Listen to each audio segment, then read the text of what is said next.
예, 2022년 3월 14일 세계선교사 새벽기도회를 시작하겠습니다. 지난밤도 은혜의 단잠을 주셔서 마음과 몸을 회복하게 하시고 오늘도 기쁨과 소망 중에 일어나게 하심을 감사드립니다. 교회의 거룩성과 십자가의 교가 빛을 잃어가는 이때에 오늘날 우리 선교사들을 빛과 소금으로 사용하여 주시고 깨어 기도할 수 있게 하심을도 감사드립니다. 오늘도 신령과 진정으로 예배드리는 아버지 하나님의 예배를 통하여서 승리하게 하여 주시옵소서. 예수님의 이름으로 기도드렸습니다. 아멘. 황혜영 선교사님 대표해서 기도해 주시겠습니다. 기도하시겠습니다. 오늘도 살아계셔서 역사하시는 하나님 아버지 은혜를 감사를 드립니다. 기나긴 시간 코로나로 말미암아 모든 것이 단절되어 버린 것 같은 시간을 보냈지만 하나님께서는 이러한 시기를 통해 저희들을 단련시키시며 전 세계의 선교사님들이 하나 되어 이 새벽교회를 통해 더욱 뜨겁게 기도하게 하여 주심을 감사를 드립니다. 아멘. 저희들의 기도가 하늘나라에 상달되게 하시고 저희들의 기도를 통하여 전 세계가 다시 한번 살아계신 예수 그리스도를 나의 구세주로 영접하는 놀라운 부흥의 역사가 일어나게 하여 주시옵소서. 아멘. 저희들은 연약합니다. 그러나 우리들의 마음은 너무나도 강팍합니다. 하나님의 말씀으로 연약함이 채워지게 하여 주시옵시고 강팍함이 온유함으로 사랑으로 변화되게 하여 주시옵소서. 믿는 사람들이 그리스도의 향기를 품게 하시고 빛과 소금의 역할을 다하여 삶의 부목을 모이는 그리스도인들이 되게 하여 주시옵소서.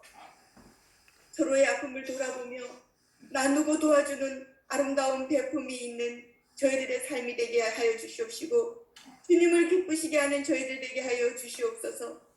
새벽마다 대한민국 우리나라를 위해서 기도하며 전쟁이 일어난 우크라이나를 위해서 기도합니다. 또한 온몸이 아픈 환우들을 위해서 기도하는 저희들의 기도 소리를 들어주시옵시고 주님께서 움직여 주시옵시고 주님께서 역사하여 주시옵소서.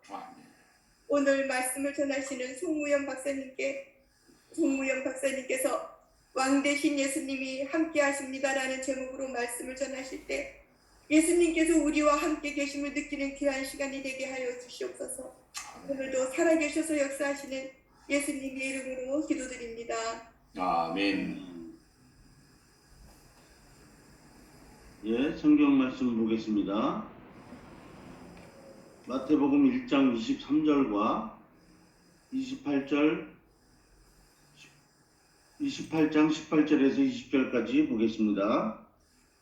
1장 23절 보라 처녀가 잉태하여 아들을 낳을 것이요 그의 이름은 임마누엘이라 하리라 하셨으니 이를 번역한즉 하나님이 우리와 함께 계시다 함이라. 1장 28장 18절에서 20절 보겠습니다. 예수께서 나와 말씀하여 이르시되 하늘과 땅의 모든 권세를 내게 주셨으니 그러므로 너희는 가서 모든 민족을 제자로 삼아 아버지와 아들과 성령의 이름으로 세례를 베풀고 내가 너희에게 분부한 모든 것을 가르쳐 지키게 하라. 볼지어다 내가 세상 끝날까지 너희와 항상 함께 있으리라 하시니라. 아멘. 예. 예, 특송 왕이신 하나님 박청비 님께서 찬양 올려주시겠습니다.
박사님께서 오늘 왕 되신 예수님이 함께 하십니다라는 으로 말씀해 주시겠습니다. 우리 송미연 박사님께서는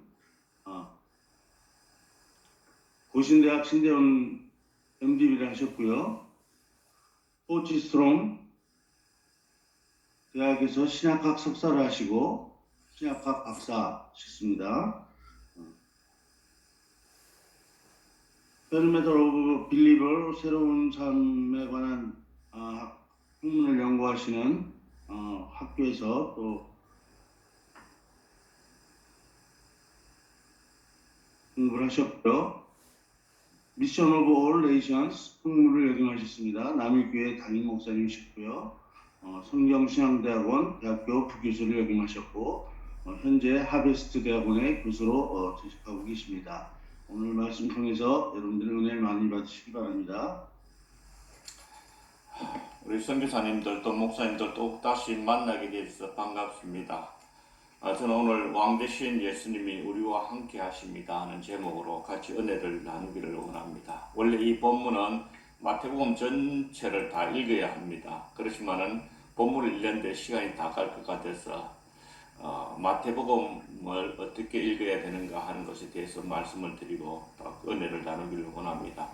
마태복음에는 두 가지 주제가 있습니다. 하나는 첫째로는 예수님이 왕이시다 하는 사실을 말씀해 주고 있습니다. 그래서 마태복음 군데군데마다 왕 대신 예수님을 발견할 수 있어야 합니다. 두 번째 주제는 왕 대신 예수님께서 우리와 함께 하신다 하는 것입니다.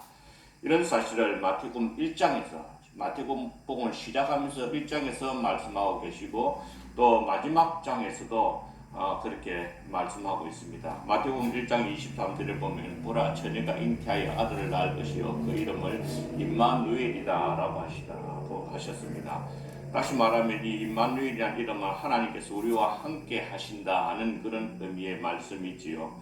즉 예수님께서 이 땅에 육신의 몸을 입고 오실 때에 우리와 함께 하시려고 오셨다 하는 것입니다. 그것을 보여주려고 마태는 마태복음 서두에서 이렇게 밝혀놓습니다. 그리고 마태는 마지막 장에서도 이 사실을 강조하면서 말하고 있습니다. 28장 20절에 볼 것 같으면 볼지어다 내가 세상 끝날까지 너희와 항상 함께 있을 것이다. 그렇게 말씀을 하고 있습니다. 우리나라 번역의 한글 번역에서는 평이하게 이렇게 번역을 했지만은 원래 헬라어 원문을 보면 이렇게 쓰여 있습니다. 볼지어다 바로 내가 세상 끝날까지 너희와 항상 함께 있을 것이다. 그렇게 말씀하셨습니다. 그 앞에 있는 18절에 있는 말씀과 연결해서 말씀해 보자면 하늘과 땅의 모든 권세를 가지고 있는 내가 세상 끝날까지 내가 너희와 항상 함께 있을 것이다 라고 강조형법으로 말을 하고 있습니다. 이것을 마지막 장에 언급을 하고 있습니다. 그래서 우리가 마태복음을 읽을 때에 두 가지 사실을 염두에 두고 읽고 은혜를 받아야 됩니다. 첫째로는 그분은 왕이시다는 것이고 두 번째로는 그분이 왕 되신 예수님께서 우리와 함께 하고 계신다 하는 것을 믿고 그리고 이것을 읽어가야 되는 것입니다. 먼저 왕 되신 예수님에 대하여 살펴보고자 합니다. 마태복음 1장에 보면 예수님께서 아브라함과 다윗의 자손 예수 그리스도의 족보라라고 하면서 시작을 하고 있습니다. 즉 예수님께서는 아브라함의 후손이기도 하고 동시에 다윗 왕가의 이 후손, 왕의 후손이고 또한 자신이 왕이시라는 것을 밝혀 보여주고 있습니다. 마태복음 2장에서도 왕 되신 예수님이 나타납니다. 동방 박사들이 찾아와서 유대인의 왕으로 나신 이가 어디 계시냐 하고 왕을 찾고 있습니다. 동방 박사들이 왕을 찾는 이런 기록은 다른 공간복음서에서 그리고 요한복음서에서도 나타나지 않습니다. 그러나 마태복음에서만은 유독스럽게 예수님이 왕이다 하는 사실을 알려주시려고 동방 박사의 방문에 대한 내용을 기록을 했던 것 같습니다. 그리고 마태복음 3장에서 보면 예수님께서는 세례 받으시는 장면이 기록되어 있습니다. 물론 다른 복음서 마가복음에도 그리고 누가복음에도 그런 내용이 기록이 되어져 있습니다. 그렇지만 자세히 그 부분을 보면 마가복음에서는 아주 짧게 두 줄로 기록되어 있고 누가복음에서도 3장 21절에서 22절에 두 절로 기록되어 있지만은 마태복음에서는 3장 13절에서 17절까지 약 5절로 내용이 좀 더 길게 기록이 되어 있습니다. 그리고 그것은 마침 왕이 대관식을 하는 듯한 느낌을 줄 정도로 웅장하게 기록을 하고 있습니다. 이것은 예수님께서 공생애를 시작하실 때부터 그분은 왕이시다 하는 사실을 보여주고 있습니다. 그리고 마태복음 5장에서 7장에서 보면 산상수훈이 기록이 되어져 있는데 이 부분을 보면 왕 대신 예수님께서 자신이 통치하게 되어질 나라, 천국에서 살게 되어질 백성들이 이 세상에서는 어떻게 살아가야 될 것인가 하는 것을 보여주고 계십니다. 그리고 마태복음 8장에서 9장에 보면 왕 대신 예수님에 대하여서 아주 좀 더 마태는 자세하게 기록을 하고 있습니다. 이 부분을 보면 첫째로는 모든 질병을 고치시는 권세를 가지신 왕이시다는 것을 보여주고 있습니다. 8장 1절에서 4절에 보면 문둥병자를 고치시고 그 다음에 8장 5절에서 13절에 보면 백부장의 종의 병을 고쳐주셨고 그리고 14절에서 17절에 보면 베드로의 장모의 병을 고쳐주시는 장면이 나옵니다. 마태는 이 본문을 기록을 하면서 예수님은 인간의 모든 연약한 질병을 고쳐주시는 자비로우신 왕으로 그렇게 묘사를 하고 있습니다. 그리고 더 나아가서 8장 16절에 보면 사람들이 귀신 들린 자를 많이 데리고 예수님께로 왔다 하고 그렇게 기록하고 있고 또 예수님께서 말씀으로 귀신들을 내어 쫓아내시고 병든 자를 다 고치셨다라고 말씀을 하고 있습니다. 더 깊은 은혜의 말씀이 있다면 8장 17절의 말씀입니다. 이렇게 예수님께서 그 병자를 고쳐주시는 이유는 선지자 이사야를 통해서 하신 말씀에 우리의 연약한 것을 친히 담당하시고 병을 짊어지셨도다라고 하는 것을 이루려 하심이더라라고 하는 구약의 이사야에 있는 말씀을 인용하고 있습니다. 마태가 이사야의 예언을 언급하신 것은 예수님은 우리의 아픔과 고통을 외면하시는 분이 아니라 우리의 연약한 것을 친히 담당하시고 우리가 가지고 있는 병을 자신이 짊어지시려고 이 세상에 오신 왕이시다 하는 것을 보여주시려고 하고 있습니다. 사랑하는 선교사님, 세상의 왕들이 아무리 자비로운 왕이라 할지라도 우리들이 가지고 있는 질병을 대신 짊어지고 괴로워하거나 대신 아파해 줄 만큼 자비로운지는 않습니다. 그러나 예수님께서는 왕이시지만 우리의 질병을 대신 짊어주시는 왕이십니다. 그리고는 우리에게 말씀하십니다. 사랑하는 내 종들아, 너희들이 가지고 있는 질병을 나에게 다오. 내가 짊어지고 가마. 내가 너희들의 질병을 내가 다 짊어지고 가마. 대신에 너희들은 나음을 잊고 남은 인생에 복음을 힘차게 전하면서 살다가 내 나라에 들어오너라. 그라고 그렇게 말씀하시는 것입니다. 저는 이 새신종 새벽기도에 참여하기 시작하면서 제일 은혜를 받는 시간, 그리고 동시에 제일 아픔을 많이 가지고 기도하게 되는 시간이 바로 선교사님들이 질병으로 고생하면서 기도 요청을 하고 있는 것입니다. 선교사님들의 병 낫기를 위하여 기도 제목을 읽고 합심해서 기도할 때마다 이 말씀이 생각납니다. 사랑하는 선교사님들, 여기에 병약하신 분들 계십니까? 우리 주님 바라보시면서 만져주시기를 기도하십시다. 우리 주 예수님께서는 정말 자비로우신 왕입니다. 모든 질병을 고치시는 자비로우신 우리 예수님께서 세상 끝날까지 내가 너희와 항상 함께 하겠다. 너희 질병을 가지고 있느냐? 내가 너와 함께 하겠다. 내가 너희 질병을 내가 짊어갈 테니까 너희 질병을 나에게 다오.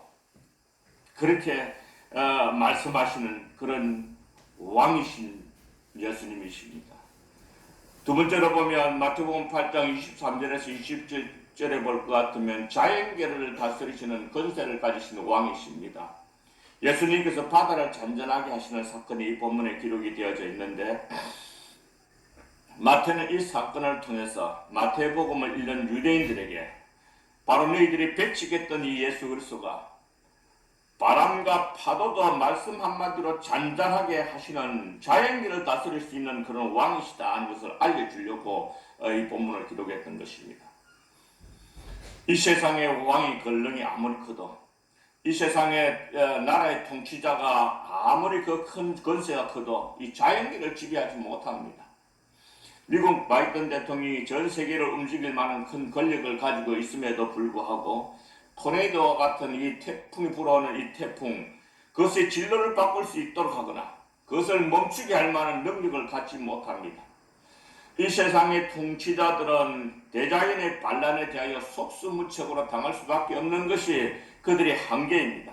그러나 우리 주님은 이 세상이 아무리 요동치고 아무리 이 세상이 그렇게 흔들린다 할지라도 말씀 한마디로 다 잠재우시는 너무나도 큰 권세를 가지시는 왕이십니다.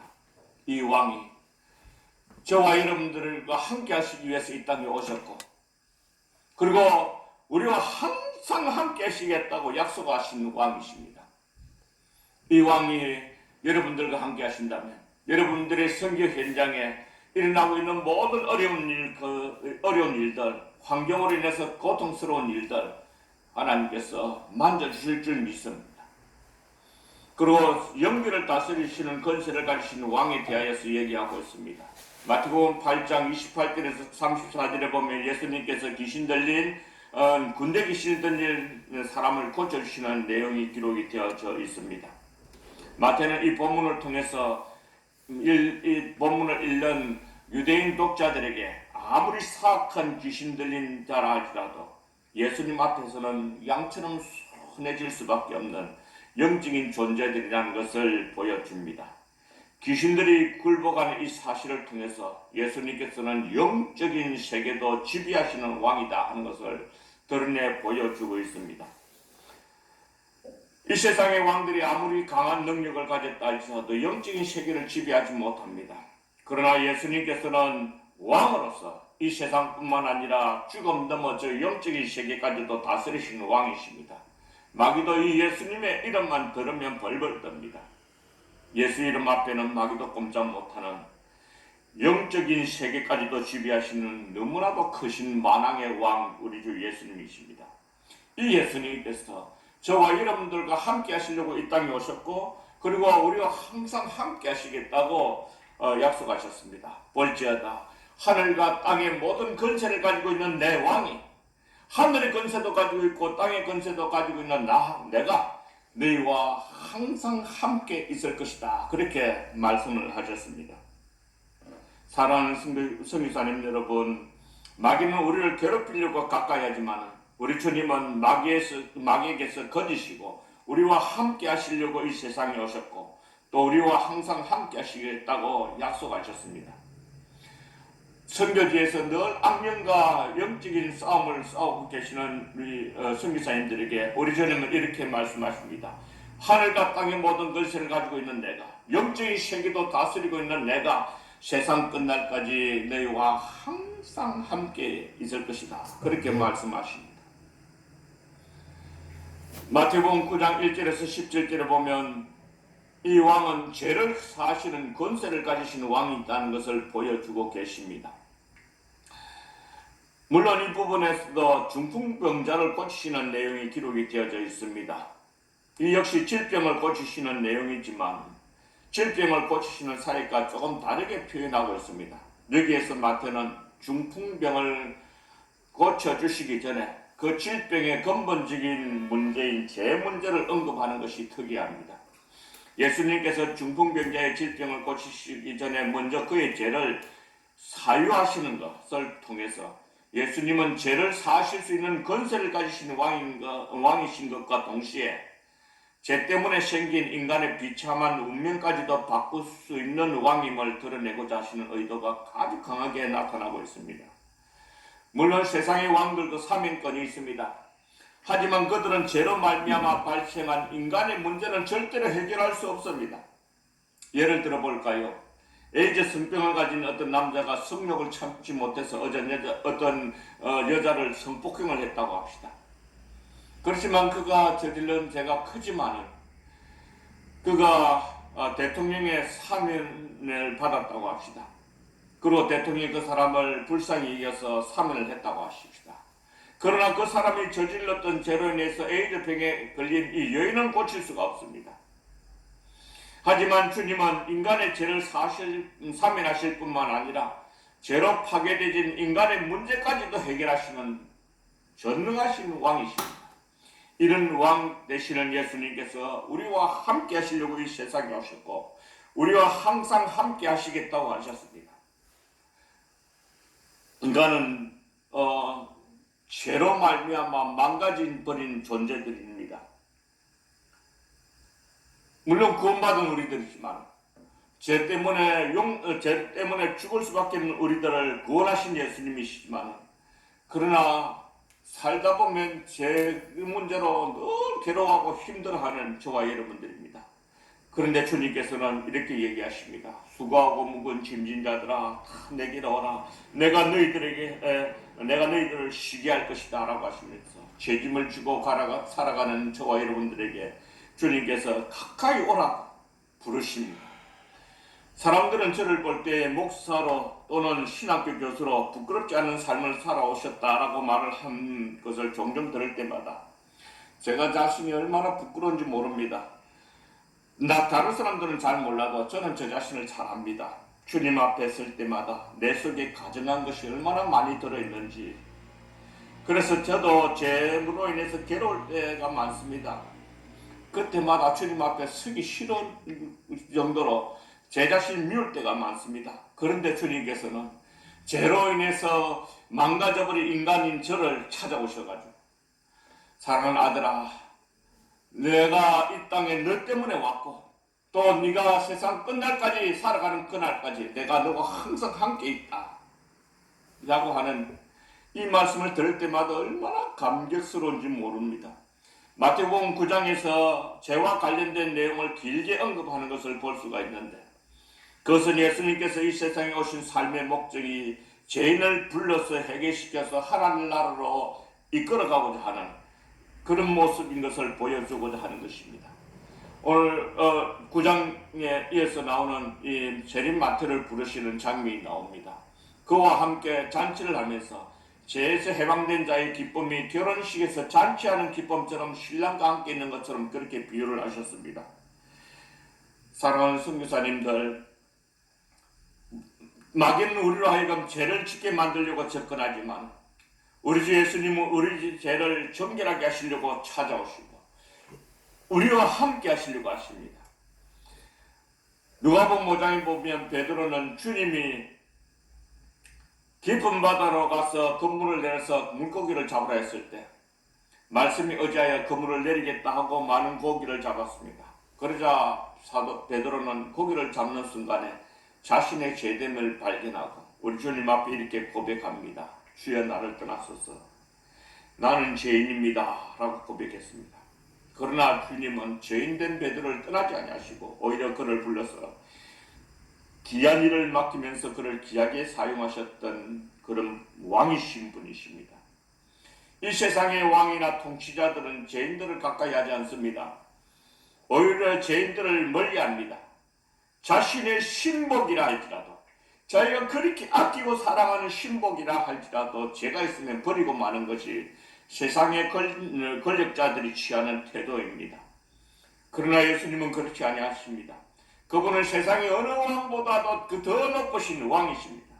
그런 분이 죄인된 우리를 사랑하시려고 하늘 보좌를 버려두고 우리와 함께 하시려고 이 땅에 찾아오신 분입니다. 아니 자신의 몸을 들여 죄인된 우리를 살리려고 오신 그 구세주 왕이십니다. 존귀한 몸을 깨트려가면서 우리를 위하여 목숨까지 내어주신 그런 왕이십니다. 마태가 이 본문 이후에 자신의 제자된 것을 기록을 하고 있습니다. 마태는 예수님이 왕이라는 사실을 계속해서 언급해 가는 가운데 질병을 치유하시는 왕이시고 자연계를 다스리시는 왕이시고 영계를 다스리시는 왕이시고 그리고 죄를 사하시는 권세를 가지신 이 왕에 대한 언급을 하고 난 다음에 자신이 주님을 따르게 되어지는 그런 내용을 기록을 하고 있습니다. 사랑하는 선교사님들께 말씀드립니다. 우리는 연약해서 늘 죄 때문에 고민하고 괴로워할 때가 많습니다. 내가 원치 아니하는 이 죄, 이것이 나를 늘 괴롭게 합니다. 그래서 사도 바울은 이렇게 얘기합니다. 로마서 7장에 보면 내가 원치 않은 그런 죄를 짓게 돼. 내 속에 죄가 있다. 그 때문에 그는 얼마나 괴로워했는지 모릅니다. 그래서 그거를 이렇게 표현합니다. 오라 나는 공고한 자로다. 누가 이 사망의 몸에서 나를 건져내겠는가? 라고 고백합니다. 이것은 시대적인 배경을 알지 못하면 성경을 잘 이해하기 어려울 겁니다. 옛날에는 사형시키는 그런 방법 가운데 아주 잔인한 방법들이 많이 있습니다. 그 방법 가운데 하나가 그 사람의 뒷가죽을 칼로 벗겨놓고 그리고 난 다음에 죽은 시체를 그 몸에 들어붙여 놓습니다. 원래 상처가 나면 그것을 치료해서 아물게 해야 되는데 죽은 시체를 들어붙여 놔놓으니까 점점 그 죽은 시체로 인해서 썩어가는 시체를 붙여 놓으니까 그 몸이 같이 썩어가는 겁니다. 그것이 사망의 몸입니다. 그로 인해서 사람이 죽어갈 때 그 맨날 며칠 동안 고생하다가 그렇게 죽어가는 겁니다. 그것이 죄입니다. 이런 죄 문제를 해결하기 위해서 오신 주님께서 우리에게 이렇게 말씀하십니다. 사랑하는 아들과 딸아, 네가 가진 말 못한 죄가 있으면 그것까지도 내게 다오. 내가 그 짊어지고 가마. 대신에 너는 용서받은 자로서 힘차게 사람들에게 복음을 전하면서 살아갈 수 없겠느냐? 그러시는 자비로우신 왕이십니다. 그리고 마태복음 9장 19절에서 26절에 보면 죽음 문제까지도 해결하시는 권세를 가지시는 왕입니다. 여기에는 두 가지 사건이 기록이 되어져 있습니다.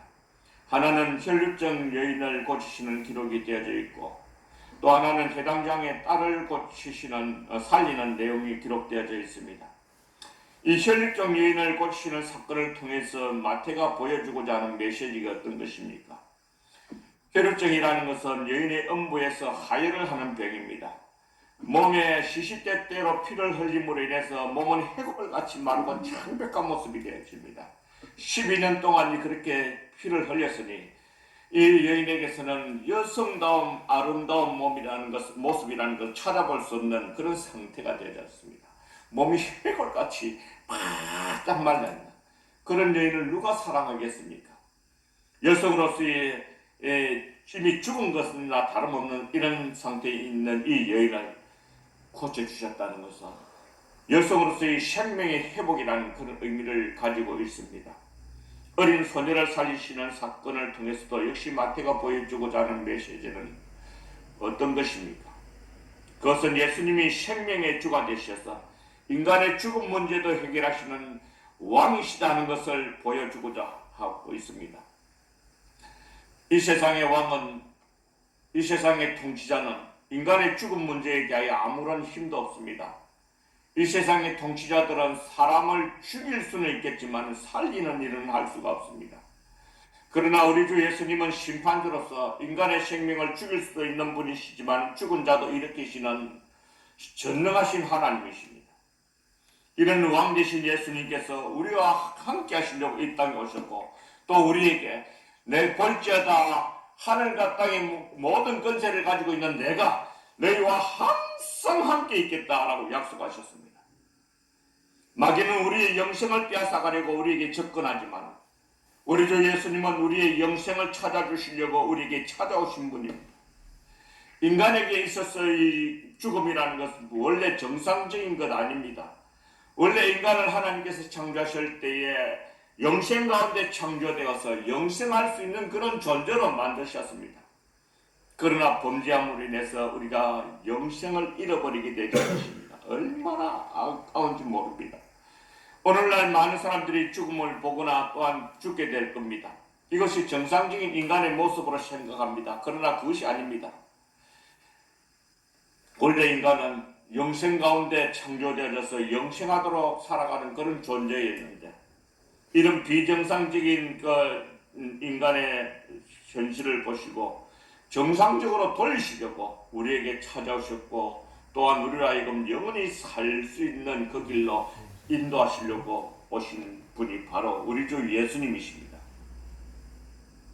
그리고 이 왕 되신 예수님은 어둠을 물리친 권세를 가지시는 왕이십니다. 두 소경을 고치시는 사건이 본문에 나타납니다. 9장에 두 소경이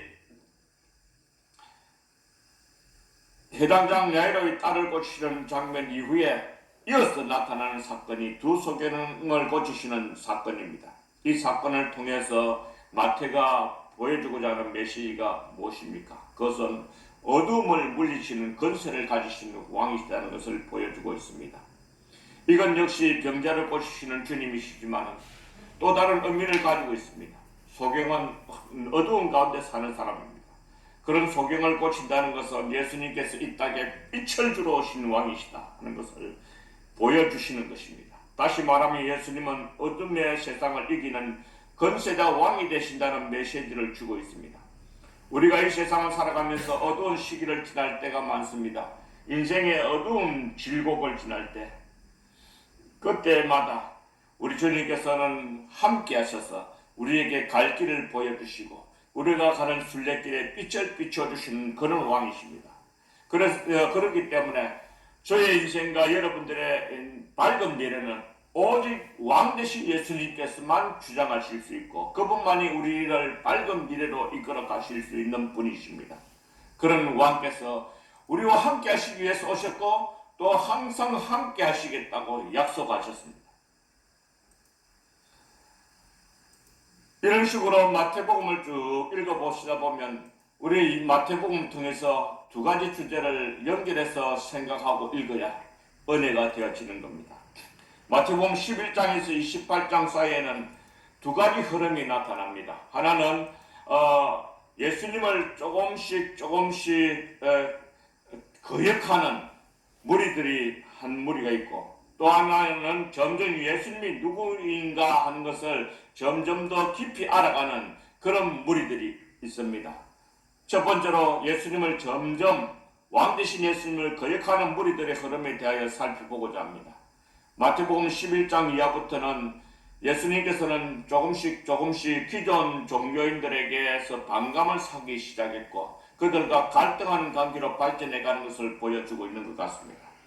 예를 들자면 12장 2절에 보면 바리새인들이 예수님께서 주님의 제자들이 안식일에 하지 못할 일을 한다라고 불평하고 있고 또 14절에 보면 어떻게 예수를 죽이고 언언했다는 문구가 나오고 24절에 보면 예수님께서 귀신을 내어 쫓는 행위를 가리켜서 귀신의 왕 바알세불을 힘입어서 귀신을 내어 쫓는다라고 하시면서 예수님의 사역을 귀신의 사역으로 악담하고 있는 모습이 나타납니다.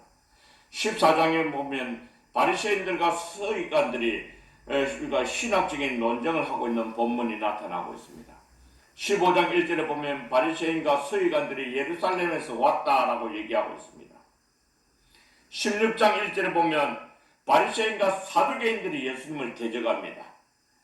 이들은 신학적인 방향이 전혀 다른 무리들인데도 불구하고 예수님을 죽이고자 또는 예수님을 대적하고자 하는데 그들이 마음이 하나가 되어집니다. 마태복음 22장 15절에서 16절에 보면 바리새인들과 헤롯 당원들이 예수님을 대적하는 무리에 가담을 합니다. 26장 3절에서 4절에 보면 대제사장들과 장로들이 가야바라는 대제사장의 관장에 모여서 예수님을 죽이려고 하는 그런 재판을 하고 있습니다. 이처럼 예수님을 대적하는 무리들이 점점 더 이렇게 가세가는 그런 양상으로 드러나고 있는 반면에 마태복음 11장에 보면 또 다른 십자가 사건에 이르기까지 또 다른 하나의 흐름이 있습니다. 예수님을 왕으로 그리고 하나님의 아들로 알아가는 그런 무리들이 있습니다. 8장 27절에 보면 풍랑을 잠재우시는 예수님을 보고 사람들은 이런 의문을 품었습니다. 이 사람이 어떤 사람이길래 바람과 바다도 순종하는고 했던 이런 사람들이 마태복음 14장 34절에 보면 33절에 보면 풍랑이는 바다 위로 걸어오신 예수님을 보면서 그리고 베드로를 물 위로 걸어오라고 하시고 빠져가는 베드로를 건져주시는 이런 비슷한 사건을 통해서 사람들은 예수님을 가리켜서 진실로 하나님의 아들이로소이다 라고 고백을 하고 있습니다. 저 예수가 누군고 전에는 그렇게 얘기했다가 이제는 예수님을 가리켜서 진실로 하나님의 아들이다 라고 고백을 하고요. 오병이어의 기적과 칠병이어의 기적을 통해서 예수님께서 그 이름이 이방 세계까지 떨쳐진다는 것을 보여주고 있습니다. 특별히 베드로 사도는 16장에 보면 예수님에 대한 신앙 고백을 했습니다. 그때 예수님께서 너희들이 나를 누구라 하느냐 라고 했을 때 주는 예수님을 가리켜서 주님이라고 하고 그리스도시요 구세주라고 하고 살아계신 하나님의 아들이십니다 라고 고백을 하게 되었습니다.